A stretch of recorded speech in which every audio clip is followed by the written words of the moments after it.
Tere! Selles videos täna tahaksin natukene rääkida sellest, et mis on isiksus ja mis on isiksuse häire. Meil on praegu väga populaarne rääkida ja lahterdada inimesi nartsissistideks ja psühhopaatideks ja piirialasteks isiksuse häireteks. Ja võib-olla meil võiks kõigil tekkida selle peale küsimus, et kui me nii palju selliste omadustega inimesi enda ümber kohtame ja võib-olla tunneme iseendas hoopis vahepeal selliseid jooni ära, et mis need nähtused siis tegelikult on ja millest me tegelikult räägime, kui me selliseid silte kasutame. Mina olen Maarja, olen kliiniline psühholoog ja koolitaja ja kutsun sind täna endaga sel teemal kaasa mõtlema. Nüüd, kui me räägime isiksusest, siis sellega ei olegi tegelikult nii lihtne, sest ajalooliselt on isiksuse all tegelikult käsitletud kahte laadi nähtuseid. Ja seda ei ole isegi sageli väga selgelt niimoodi eristatud. Et kui me räägime isiksusest, siis mõnikord me räägime sellest, et mille poolest inimesed omavahel erinevad. Ja tavaliselt me räägime isiksusest sellises definitsioonis, kui me räägime isiksuse joontest. Ekstravertsusest, introvertsusest, avatusest, meelekindlusest, sest need teooriad ja need omadused on suuresti kujunenud sellistest lähenemistest, kus on vaadeldud suurt hulka inimesi ja üritatud aru saada, et mille poolest need suured inimhulgad siis üksteisest erinevad. Ja meil on andmetes selgelt näha, et me kõik teame, eks, et inimesed on erinevad, me ei ole kõik ühesugused, aga et me ei erine päris võib-olla suvalisel, juhuslikul ja lõpmatuseni erineval moel, vaid et on mingid sellised teatud teemad või valdkonnad, mille kaudu need erinevused kõige sagedamini väljenduvad. Aga samal ajal, kui me vaatame nii-öelda lähemale üksikisiku tasandile, et siis seal need ei pruugi alati nii selgelt selliste gruppide ja lihtsate selgete piiridena eristuda. Ja üksikindiviidi tasandil, kui me räägime ühe inimese isiksusest, siis me mõtleme isiksuse all üldiselt sellist nii-öelda kõrgema tasandi protsessi meie ajus, mis organiseerib meie kogemust maailmas, ehk siis seda, kuidas me käitume, mida me teeme, kuidas me tõlgendame seda, mis meie ümber juhtub, endale unikaalsel moel, selleks, et suunata oma käitumist teatud moel, teha teatud valikuid, teha teatud otsuseid selle kohta, eks, et mida ma teen, kuidas ma reageerin, kuidas ma käitun. Ja teha seda sellisel moel, et see tagaks mulle nii-öelda järjepidevuse sellest, et see olen kogu aeg mina, kes neid asju teeb, need asjad juhtuvad minuga ja neil on mingisugune selline sisemine kooskõla või loogika. Ja see on võib-olla päris erinev, eks ole, sellest, mis meid üksteisest eristab, sest et see protsess on miski, mis meil on kõigile ühine. Lihtsalt need erinevused tekivadki sellest, et me saame kasutada selleks organiseerimiseks erinevat laadi strateegiaid ja aluseid. Ja seal ilmnevad need teemad, millest ma ennem rääkisin. Nüüd, kui me siit edasi mõtleme selle peale, et mis asi siis on isiksuse häire, siis ka see on selline küsimus, millele meil on aegade jooksul olnud erinevaid vastuseid või õigemini meil on olnud ühte liigi vastus, mille osas me oleme hakanud viimasel ajal ümber mõtlema. Ehk siis algselt arvati päris pikka aega seda, et isiksuse häire on see, kui inimesel on kaasa sündinud mingi selline hulk omadusi või siis strateegiaid või kalduvusi käituda, mis erineb väga oluliselt sellest, mis tema kultuuriruumis on aktsepteeritav ja seetõttu tema käitumine ja reageerimine maailmas tekitab nii talle kui teistele suuri raskuseid. Ja psühhiaatrid siis nii-öelda jälgisid palju inimesi, kes nende poole selliste muredega pöördusid ja neile jäi nii-öelda pealt vaadates selline mulje, et need sellised nii-öelda raskused siis jagunesid teatud sellisteks tüüpilisteks kategooriateks ja need on need, millest ma sissejuhatuses rääkisin, et tundus, et olid teatud inimesed, kellel olid sellised käitumisstrateegiad, mida me nimetame tänapäeval miks, on ju, või olid sellised inimesed, kellel olid sellised käitumisstrateegid ja omadused, mida me seostame tänapäeval psühhopaatiaga.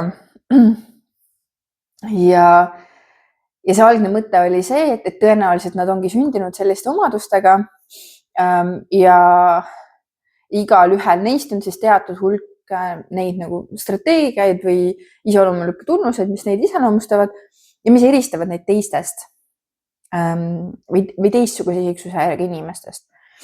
Et selle teistsuguse isiksushäirega inimesel neid omadusi ei ole, temal on mingid teistsugused omadused ja strateegiad. Ja see arvamus oli see, et need on kaasasündinud ja elu jooksul väga palju ei muutu. Nüüd, kui me hakkasime rohkem tegema teadusuuringuid ja reaalselt mitte ainult oma mulje või sisetunde põhjal kirjeldama, vaid vaatama, mis omadused nendel inimestel tegelikult on, mida siis kõrvaltvaatajad saavad raporteerida, mida need inimesed ise raporteerivad.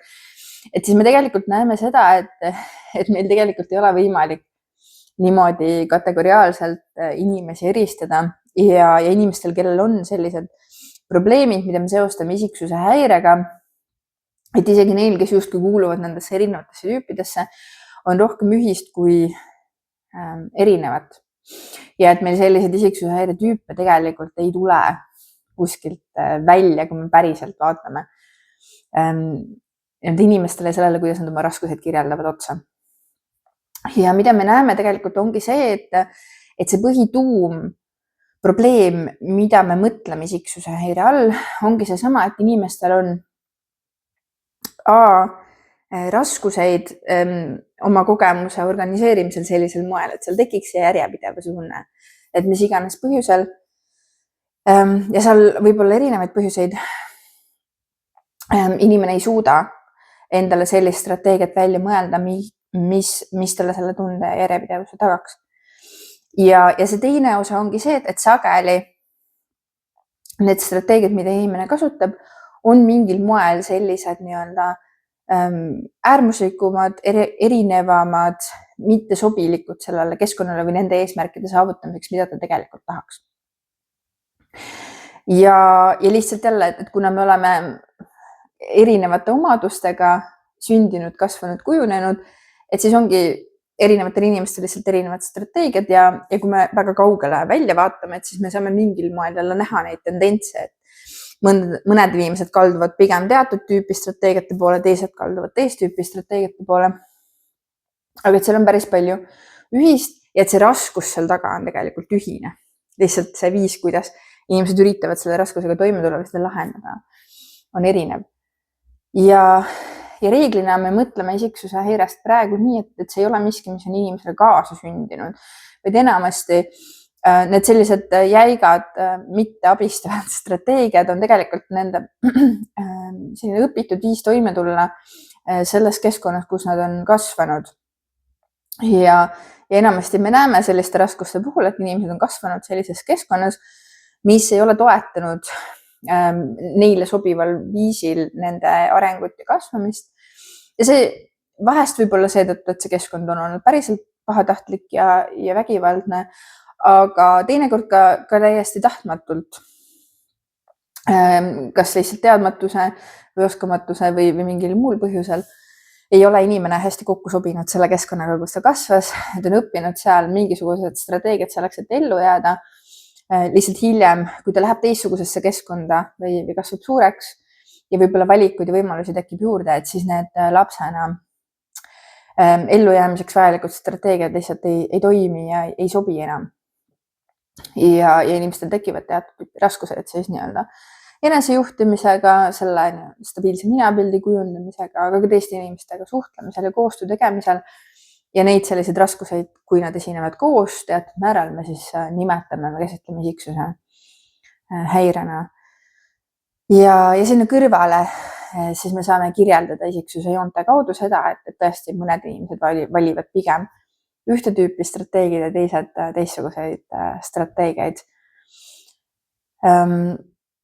Ja seetõttu, kui me inimestega suhtleme, et siis meile võib vahest jääda mulje sellistest väga selgetest ja värvikatest tüüpidest, kes üksteisest erinevad. Aga et see on pigem Pigem see, mida meie aju teeb, me oleme sellest ka teistes videotes rääkinud, et inimeste aju lihtsalt on selline, kellele meeldib lahterdada ja kategoriseerida ja seetõttu me sageli ka kipume maailma nägema selliste tüüpide ja kastide kaudu. Kuigi see alati ei ole abistav võib-olla asju niimoodi vaadata ja kirjeldada.